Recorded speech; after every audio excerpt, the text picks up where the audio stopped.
know what goes into her body, or at least I hope so. That wasn't always the case for me, but I got into a point of my life where I wanted to become more healthy and change that. I started putting more effort and becoming more aware of the type of foods that I put into my body and where they came from and how they were made. Now, this new topic of organic and non-GMO foods became a really big thing that people were talking about, and I immediately started buying them. But did I know what they were? No, not really. I kind of just jumped on the bandwagon. So what are genetically modified foods? Genetically modified foods come from genetically modified crops. In these crops, they have seeds that have mutated DNA to fit specific traits. These crops can have anything from soy, cotton, fruits and vegetables, and things like that. Today we're going to look at the pros and cons of these crops because it is super important to do your research before making assumptions. About 26 countries use genetically modified crops, but 19 out of 28 European countries have banned them, said Bruce Chassey in his Genetically Literacy Project, last accessed on July 2019.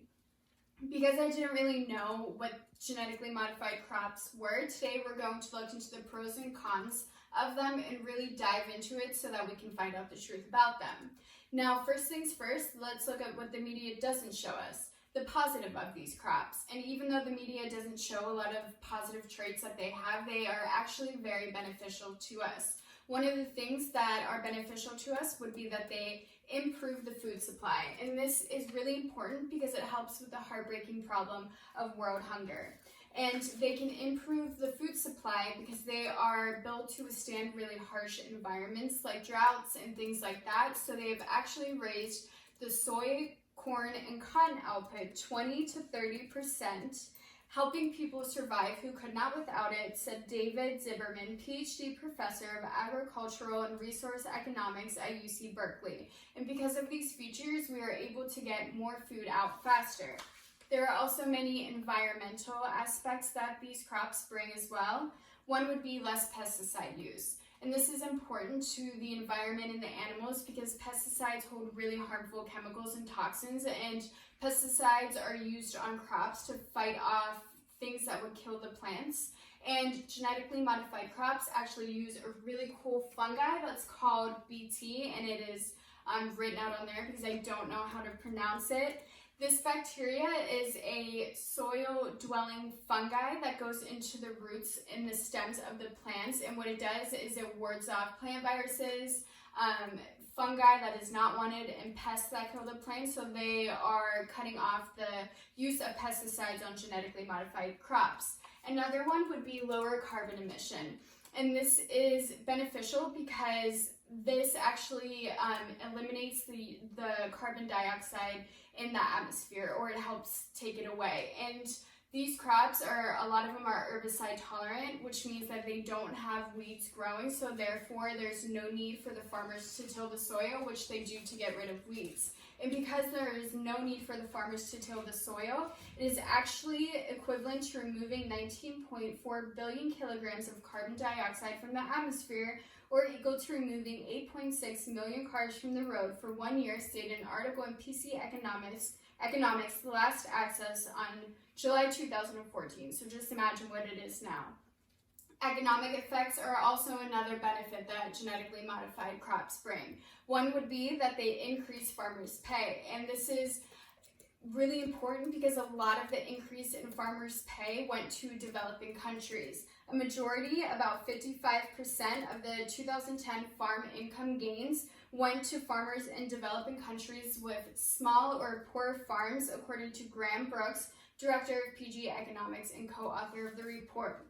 They have also given more farmers jobs because of the expansion of these crops, so therefore there are more job opportunities for the farmers. Although there are a lot of positive things that genetically modified crops bring, there are also a lot of negative things that they can also have an effect on as well. One would be that they are harmful to the body, and an example of that would be that they can cause new allergies. With any mutated DNA, they can add or mix proteins, which is foreign to the body. And because we're not used to the new DNA and the mutated DNA being together, it can cause new allergies and new allergic reaction. We can also have a decrease in antibiotic deficiency. Some genetically modified foods already have antibodies built into them, so we gain a resistance to antibiotics. So when we do take antibiotics to cure sickness and infections, we have a resistance against them, and they will not work as well as they would without you eating that food. They can also have negative effects on the ecosystem and the farmers' crops. One would be cross pollution. And this is when the pollen from genetically modified crops go onto other crops, and this has been a factor in the insect decline. Monarch butterfly caterpillars were 7 times more likely to die from eating pollen from genetically modified corn rather than organic, said Jesse Hansen in the Lethal Effects of Monarch Butterfly article. Another one would be genetic drifting. This is when the seeds from genetically modified crops go into organic crops. And this is bad for the farmers because they actually have a certification of being organic. So when they go and have their farms evaluated and they find any kinds of seeds from genetically modified crops, they can get their certification away and be out of jobs. While doing the research for this topic, I thought I would find a lot of negative aspects from using these crops, but actually there are a lot of beneficial things as well. It is super important to do your research before making assumptions, is what I found out about researching genetically modified crops. With any new technology, there are always going to be benefits and there are always going to be negative things as well. You just kind of have to weigh out the options. And I hope after listening to my speech, you will realize that it's super important to realize what goes into your body, because after all, they say you are what you eat.